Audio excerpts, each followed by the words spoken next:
I made this entire Vox-Style explainer video using only Claude Code and Remotion. The US and Iran are signing a peace deal. But the downfall of the American empire has already begun, and it started when a far weaker nation held the Strait of Hormuz hostage. Oil prices skyrocketed to $116 a barrel, pushing American inflation to a 3-year high, and it hit a nation already owing nearly $39 trillion, a debt now bigger than its entire economy, where the interest alone costs more than its entire military, and the world is quietly leaving the dollar behind. Empires don't end with a war. They end with a bill they can no longer pay. In this video, I'll show you the exact step-by-step on how to recreate the scene. And you don't need an expensive motion designer or know how to use After Effects. In fact, you don't even need to know how to code.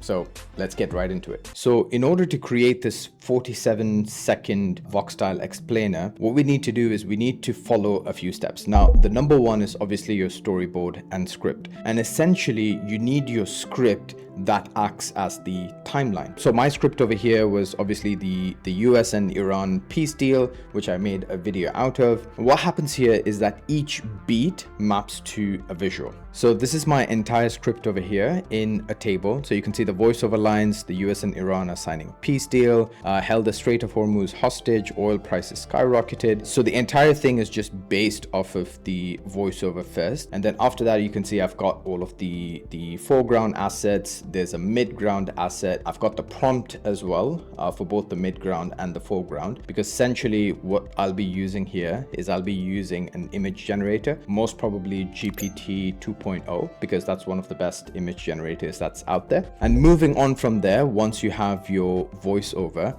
the next thing you need to do is you need to lock a visual system. So in my example over here, I'm using one common background across all of the scenes. I'm using the same fonts, the same accent palette, but what changes is the midground and the foreground, where you have these different cutouts that appear. So the first thing we have to do is I'm going to open up Claude Code. Now over here, I'm setting up a new session. Before I start setting up Remotion, what I need to do is I need to make sure I have a few connectors. So over here, I've got my Higgsfield and Magnific MCP servers connected. And in order to do that, what you need to do is you need to go to settings, you can go to connectors, and then you can go to customize. And over here, you'll find all of your MCP connectors. Now, if you want to add a new connector, what you can essentially do is you can add a custom connector, and then you can get the MCP server address for Magnific posted in here. And essentially what this allows Claude Code to do is, instead of you going to Magnific and getting all of these images, you can just prompt it directly through Claude Code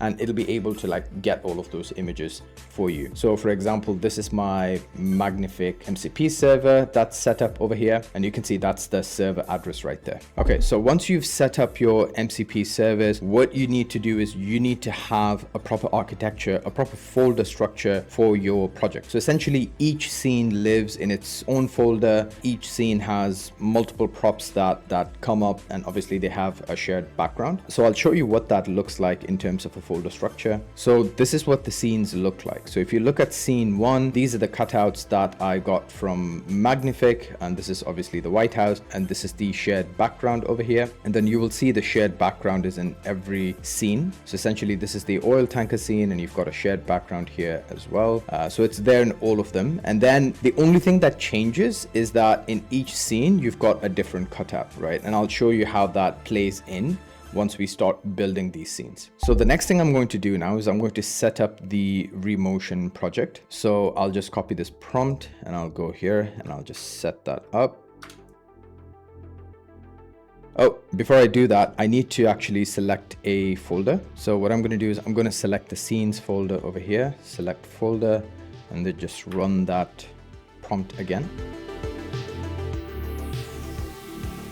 So while the Remotion project is being set up, I'll show you how this worked. Now, the reason why we have a locked background is because it gives that whole Vox-style animation where the background is static, but then things are like moving in. So it looks like it's one continuous shot instead of like having a lot of different cuts in the middle. And essentially the way how it works is each scene is made up of 3 layers. So you have the background over here, and then you have the midground, which I choose, as a black and white halftone pattern of characters popping up. And then the foreground structures essentially, right? So there can be structures, there can be some sort of scenery, ships, whatever it may be. That's just how I do it. And I've seen a few Vox animations where they use this style. There are many different styles, and this is just the one that I've gone for. So the next thing you want to do is you want to get cutouts of your scenes. For example, over here of Donald Trump and Khamenei, you don't have to actually go and do this yourself. So essentially what you can do is you can get a transparent image of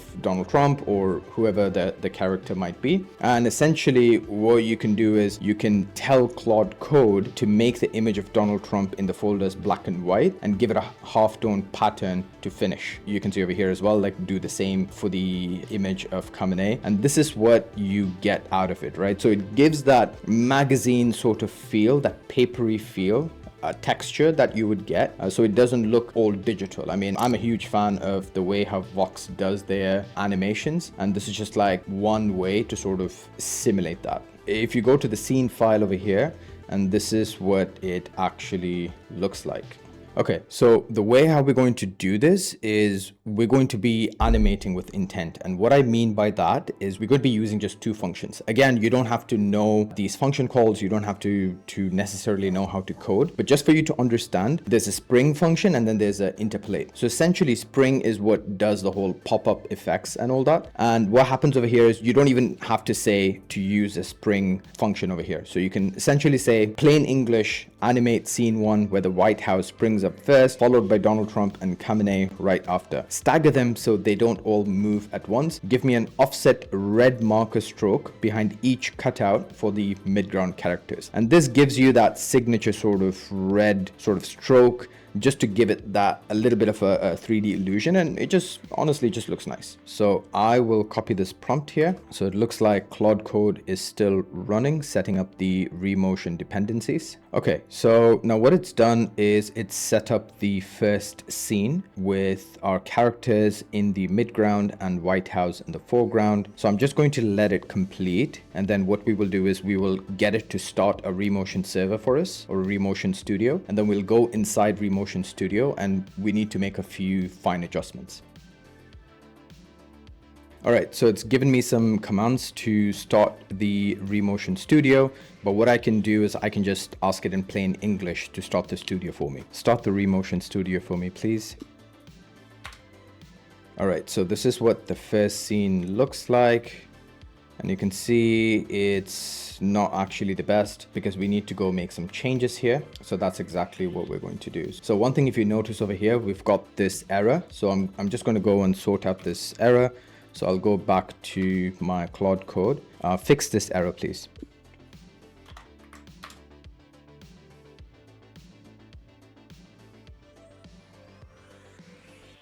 All right, so it's fixed that error for us. Now, the next thing we want to do is we want to start adjusting our characters. And this is where it's really important if you don't see these prop controls over here. So make sure you go back to your Claude Code and ask it to give you prop control for all the elements on the screen. So this is the prop control for Khamenei. What I'm going to do is I'm going to start tweaking some of these scale controls. So for example, I can put the scale to 1.4 and you'll see Donald Trump just becomes a bit bigger over there. So I can change the XY positions. And what you need to do, guys, is also you need to save these numbers as well. So if I do the scale as 1.4, so you'll see that it's changed the scale, but make sure you save it so it stays like that. And then I can change the XY positions here. But before we do this, we might have to actually change the size and scale of the White House. So I'll set this to a scale of 1.4.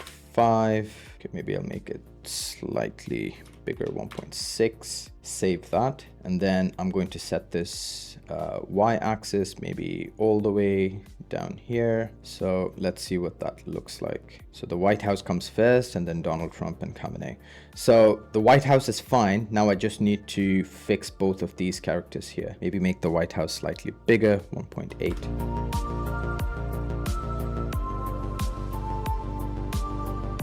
So I think that scene is done, and that's what that looks like.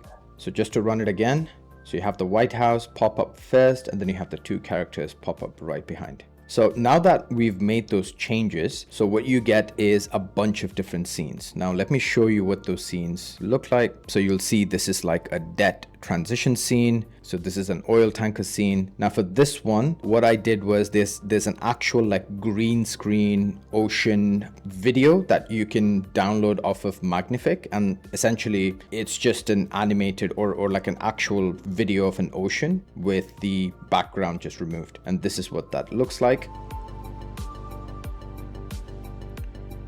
And you can see there's a number that comes up right after, just to show that oil prices have shot up. So each scene, guys, would be like in a different file essentially, right? So this is the scene for the debt inflation, for example. And you'll see a bar chart, or sorry, a line chart just pops up along with a US map. And then we have a transition scene over here as well.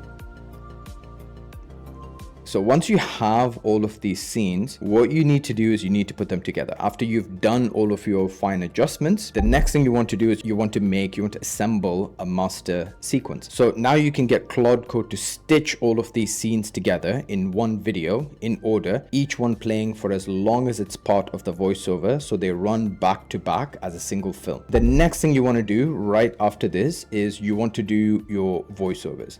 Now you can obviously use Claude Code to do your voiceovers, but then I go separately to 11 Labs and I generate my voiceover just because I've got like the saved voices on there. So let me show you how that works. So you can go into 11 Labs and you can go to text to speech, and I use Kate, Cinematic British RP narrator, and then you can generate the speech. The US and Iran are signing a peace deal. Okay, so once you have this, you can download it and put it into the same folder, and you can come back to your Claude Code and you can ask Claude Code to sync your entire clip to this voiceover. So this is the prompt for that. So I'm going to say embed the voiceover into the composition and sequence the scenes to it. Each scene should start and end on its own narration. And once you've done that, once you've done the voiceovers, the next step is just some music. You need a bit of polish, and you might even need some Foley, some background sounds as well. Sometimes what happens is when you're scrubbing through Remotion Studio, what might happen is the audio might sound jerky. Now, don't worry about this. This is just like a Remotion thing, but then once you render it, it's going to sound clean. So once you've done all of that, you can literally ask Claude Code to render the whole thing as a 1080p MP4 video with the music and voiceover mixed in. If you'd much rather do the music and voiceover later in Adobe Premiere Pro, you can do that too. You can just get the composition by itself and then do the music and voiceover separately. So there you have it, a fully animated motion design in just a few minutes. If you're interested in these kind of videos, then do subscribe. I have a whole lot more Claude Code and motion graphics videos planned, so you won't want to miss that. But until then, have a good one.